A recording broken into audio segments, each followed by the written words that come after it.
오늘은 훈족과 고트족의 관계에 대해 이야기해 볼까 합니다. 볼가강 유역에 도달한 북흉노의 잔존 무리들은 처음에는 그 존재감이 미미했던 듯한 보여집니다. 알란족과 더불어 아르메니아 왕의 일개 용병으로 등장하는 훈족에게서 과거 한 고조 유방을 절체절명의 위기로까지 몰아넣었던 위세는 찾아보기 어렵습니다. 생존하기 위해서 돈 몇 푼에 목숨을 담보로 전장에 나서는 처량한 용병의 신세일 뿐이지요.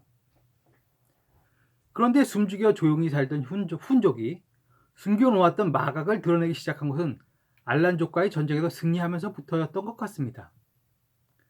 이 전쟁에서 승리한 훈족은 일부 알란족을 흡수하면서부터 차츰 그 세력이 커지기 시작한 것으로 보여집니다.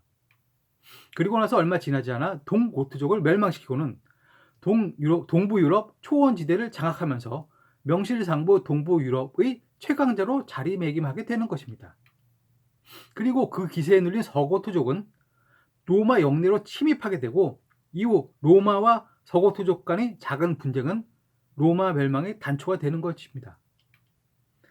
훈족과 고트족의 전쟁에 대해 이야기하기에 앞서 우선 고트족에 대해 알아볼 필요가 있어 보입니다. 다음에 그런 이정희 교수가 쓰고 대한교과서 주식회사들 편에 동유럽사에 나오는 내용입니다. 한편 최초의 거주지가 동부 스웨덴 지역이었던 고트족들이 1세기경의 발트 해안과 비슬라 강 유역으로 옮겨왔다. 이들은 슬라브인과 바스타르네인들의 뒤를 따라서 로마 제국의 변경에까지 다다랐다. 다뉴브강 하류 흑해 쪽으로 향하는 원시 부족들의 끊이지 않는 이동은 이상하게 보일지 모르나 쉽게 설명될 수 있다.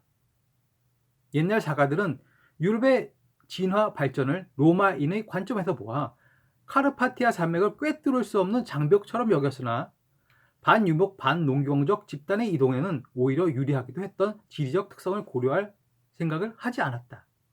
이 특성은 러시아인과 발트해 연안인과의 상업적 교류가 가능했던 러시아 평원의 수로였으며 그리스 식민지들은 이 교역에서 중개 상인이었던 것이다. 그리스인들은 러시아 땅에서 활발히 상행위를 전개하여 러시아 수로를 따라 올라가 발트해까지 침투하였다. 그러고는 수도 소아시아 및 중동 지방과 상업적 교류를 맺었는데 이 교역에서 가장 큰 이익을 본 자는 기원전 200년까지 동러시아를 점거하고 있던 스키타이인들이었다. 여기서 흥미로운 것은 고트족이 남하여 흑해 북한 일대에 정착하기 이전 그곳 땅의 주인은 스키타이였다는 점입니다. 스키타이가 흉노족이고 흉노족이 훈족이라면 게르만족과 스키타이가 서로 물고 물리며 중부와 동부 유럽에 패권을 놓고 서로 다투는 모양새가 매우 지속적으로 반복되었다는 사실을 알게 되죠. 고트족의 원조지는 스웨덴 동부 지역이었다고 합니다. 창반 양론이 존재하겠지만 키예프 러시아를 건국한 루스인들의 고향도 스칸디나비아 반도라는 이야기가 있습니다. 그렇다면 고트족과 루스인들은 서로 같은 길을 따라온 같은 민족일 수도 있겠죠. 그런데 조금 더 시각을 확장해 보면 바이킹도 고트족이나 루스인들과 같은 길을 걸어왔다는 사실을 알게 될 것입니다.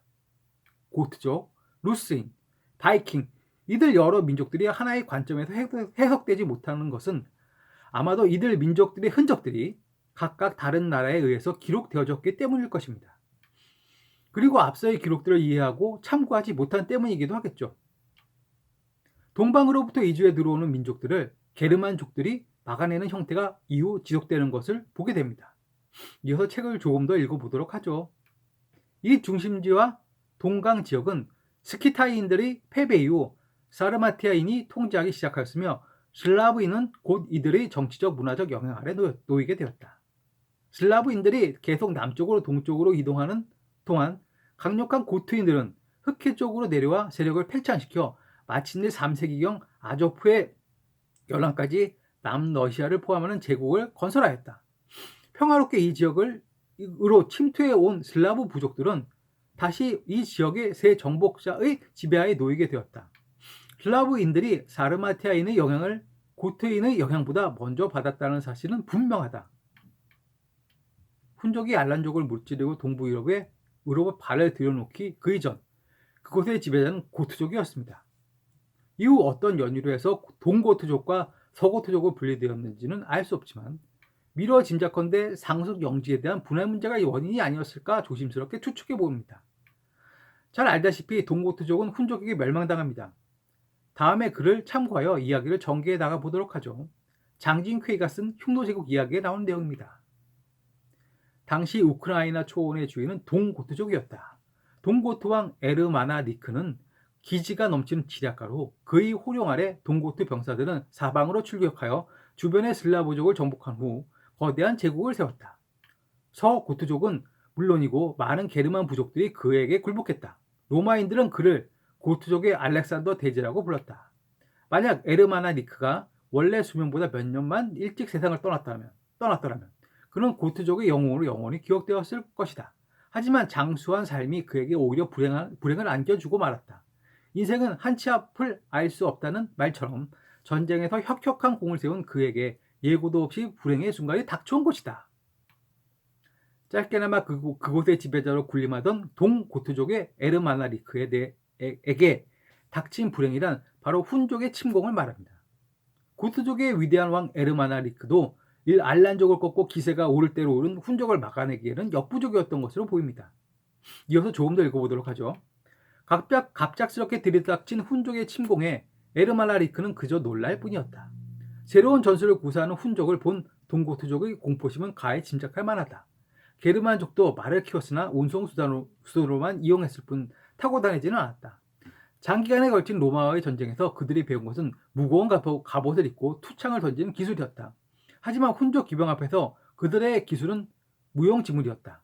훈족 기병이 날쌔게 달려와 화살을 쏘아대고 기이한 함성을 지르자 그들은 넋신 빠져 속수무책으로 당하고 말았다.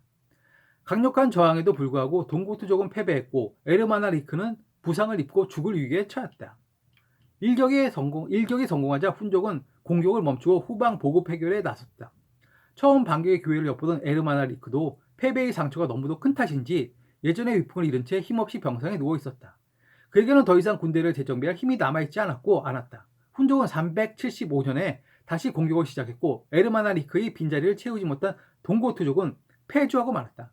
에르마나리크는 자신의 손으로 세운 제국이 멸망하는 모습을 차마 눈뜨고 볼 수 없어 스스로 죽음을 선택했다. 다소 장황하고 서사적으로 그리고 있군요. 훈족이 동고트족을 멸망시키고 동유럽 초원지대의 새로운 주인이 된다는 이야기입니다. 동진하던 게르만족의 예기력을 꺾고 살아남은 것입니다. 이어서 더 읽어보도록 하죠. 동고트 제국이 멸망한 후 발람베르는 비티메르의 조카를 아내로 맞아 동고트족과의 관계를 회복하려 하였다. 이제 알란족과 동고트족의 대부분은 훈족에 복속된 상태였다. 발람베르는 그들이 계속 자신들의 부족을 이끌 수 있게 하는 대신 중대한 문제는 반드시 보고하도록 요구했고 훈족이 출정할 때는 그들도 함께 참전해야 했다. 광활한 영토의 기후적 조건 때문인지 발람베르는 묵돌 선우의 전통을 따르지 않고 투항한 부족들을 그들의 원래 영토에 거주하게 했다. 그 결과 훈족은 두 가지 우환을 지니게 되었다. 힘겨루기는 끝이 나고 사후 수습으로 들어가고 있군요. 훈족이 그곳의 새 주인이 되었다는 뜻입니다. 동고트족과 훈족의 전쟁은 매우 중요한 의미를 갖는 전쟁이었습니다. 로마 이복 동부 유럽 지역에 패권을 놓고 서로 겨룬 것이며 결국 훈족의 승리로 끝난 것이죠. 더욱이 당시 상황은 노쇠한 로마 제국이 차츰 몰락의 길로 가고 있었으며 게르만족이 유럽의 새로운 주인으로 등장하기 시작하던 시점이었습니다. 그래서 훈족이 게르만족을 꺾고 동부 유럽의 절대 강자로 군림하게 된 것은 매우 중요한 의미를 갖습니다. 끝으로 첨언하자면 기독교 세계에서 강한 침략자를 신앙심을 시험하는 신의 징벌로 해석하는 것에 대한 정확한 이해가 필요하다고 봅니다. 그래야만 훈족에 대한 과장된 공포를 걷어내고 본 모습을 볼 수 있을 것입니다.